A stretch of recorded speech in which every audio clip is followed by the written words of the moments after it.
अब बहुत समय तक ठाकुर जी वसुदेव जी देवकी माता के पास रहते हैं। उसके बाद वसुदेव जी ठाकुर जी को गुरुकुल भेज देते हैं विद्या के लिए। गुरुकुल जाते हैं। गुरुकुल में उनकी भेंट होती है सुदामा जी से।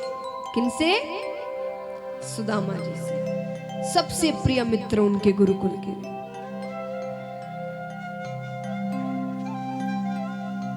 अब महाराज एक दिन सुदामा जी ठाकुर जी आते हैं। गुरु माता बैठी हुई थी। गुरु माता से कहा कि हमें बड़ी जोर की भूख लगी है। माता ने देखा तो लकड़ियां खत्म हो गई थी। गुरु माता ने कहा कि जंगल में जाकर लकड़ियां लेकर आ जाओ, तब तक मैं थोड़ी तैयारी कर लेती हूँ, आते ही तुरंत भोजन बना दूंगी। अच्छी बात है।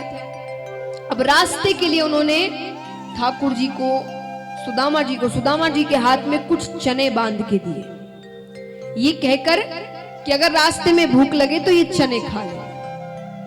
अच्छी बात है। सुदामा जी वो पोटली लेकर जाते हैं। अब महाराज यहां पर जब वे जंगल पहुंचते हैं तो जोरों से वर्षा होने लगती है। वर्षा होती है तो दोनों एक एक पेड़ पर जाकर बैठ जाते हैं। सुदामा जी को भूख लगती है। सुदामा जी चने खाने लगते हैं, अपने हिस्से के चने खा लेते हैं। अब अपने हिस्से के खाने के बाद सोचते थोड़ा सा खा लूंगा तो क्या पता चलेगा। फिर एक मुट्ठी लेते खा लेते, फिर सोचते थोड़ा सा खा लूंगा तो क्या पता चलेगा।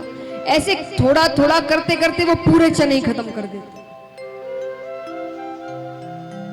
बीच में ठाकुर जी ने पूछा कि सुदामा तुम चने खा रहे हो क्या? सुदामा जी ने कहा नहीं तो। बोले अरे मुझे चने खा रहे हो तो लगता है दांत बजते हैं ना, उसकी आवाज आ रही है। बोले नहीं नहीं, बड़ी ठंड हो गई है ना, वो ठंड के कारण दांत बज रहे हैं, उसी की आवाज है। ठीक है। वर्षा खत्म होती है, दोनों उतरते। ठाकुर जी ने कहा जरा वो चने देना, बड़ी जोरों की भूख लगी है। सुदामा जी रोने लग जाते हैं कि वो चने तो मैंने खा लिए। अब ये दृश्य ठाकुर जी अब यहाँ सुदामा जी से कहते हैं कि गुरुकुल जाकर किसी से मत कहना कि तुमने सारे चने खाए, कहना दोनों ने मिल बांट कर खा लिए। पर ये दृश्य गुरु जी गुरुकुल में बैठे बैठे देख लेते हैं। उन्होंने गुरु माता से कहा कि आज सुदामा ने अपने जीवन में दरिद्रता लिख ली। किसी के हक का नहीं खाना चाहिए, चाहे वो भोजन हो, चाहे वो धन हो, चाहे वो खुशियां हो। किसी के हक का मत लो। किसी के हक का लोगे तो अपने जीवन में दरिद्रता लिख लोगे।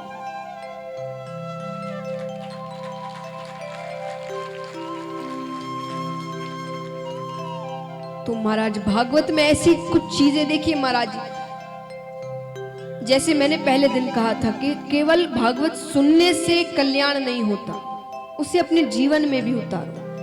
मैं नहीं कहती बड़ी बड़ी चीजें, वैराग्य लेना हो, मोह माया छोड़ना हो, ये ऐसी चीजें तुरंत से अपनाई जा सकती है, नहीं, संभव नहीं है। पर ऐसी कुछ चीजें जो बड़ी सरल है आज के जीवन में, जैसे किसी का हक नहीं लेना, ये जानते हुए। कई बार मान लीजिए हम किसी दुकान में जाते हैं, कुछ चीज खरीदते हैं, तो हमने मान लो 50-60 रुपए ही हुए, तो हमने 100 का नोट दिया, 60 रुपए हुए, वो हमें वापस 40 देंगे। अब मान लो उसने गलती से 50 दे दिए, तो कई बार कई जन सोचते हैं कि छोड़ो ना, रख लेते हैं, क्या बताना। कई ऐसे करते हैं, मैं जानती हूं आप नहीं करते, चलिए आप नहीं करते, पर कई ऐसे करते हैं। ये छोटी छोटी चीजें मैं आपको बता रही हूँ। बड़ा बड़ा आप कहेंगे किसी का हक मारना हो तो बहुत बड़ी चीजें हो गई, वो तो पाप है करना।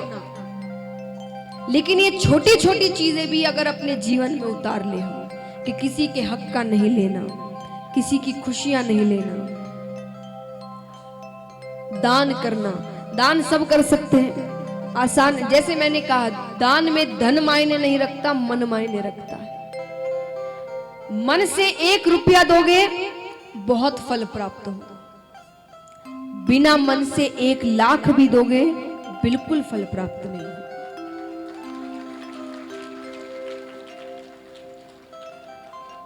तुम ये चीजें मन से करो, भले ही 1 रुपया दो पर मन से दो। बार बार दो। तो महाराज ऐसी चीजें हैं जो हम जीवन में उतार सकते हैं और इन चीजों से ही जीवन सुधरा जा सकता है। दान करेंगे आप, उसका पुण्य किसको मिलेगा? बताइए किसे मिलेगा? जोर से कहिए। आपको मिलेगा, मुझे मिलेगा। मैं 7 दिन मैंने आपसे रोजाना कहा है दान करने को। मान लीजिए आपने इन 7 दिनों में किया, तो कहा किसने? मैंने। तो मुझे क्या पुण्य मिलेगा? आपका दान किया हुआ पूरा पुण्य आपको मिलेगा, मुझे उसका 1% भी नहीं मिलेगा। वो भाई साहब आते हैं कुंज बिहारी जी, उन्हें मिलेगा? उन्हें भी नहीं मिलेगा। फिर भी हम बार बार आपसे कह रहे, क्यों? आपके लिए, केवल आपके लिए इसका पुण्य आपको मिलता है। और ये मत कभी सोचना कि दान करने से धन में कमी आ जाती है, कभी नहीं आती। वो डबल चौबल वापस करेंगे आपको भगवान। वो उपकार नहीं रखते किसी का कि हम ऊपर जाकर उनसे कह सके कि हमने तो दान किया था। नहीं, वो ये कहने ही नहीं देंगे। तुमने 1 बार किया, मैंने 100 बार दिया। तो महाराज, तो दान करिए, दान करें, लोगों की सहायता करें जो अपनी सहायता खुद नहीं कर सकते। महाराज आप सब इतने दिन से नृत्य कर रहे हैं, अंत में जो धमाल होता है, भजन होते हैं, सब नृत्य कर रहे हैं, आनंद आ रहा है। आपने नृत्य किया तो किया, अच्छी बात है। लेकिन अगर आपके दिए हुए दान से कोई दिव्यांग कथा में आकर नृत्य करे अपने पैरों पर, तो वो असली भक्ति है। और खास करके माताएं, अपने बच्चे से तो हर माता प्यार करती है, कौन अपने बच्चे से प्यार नहीं करती?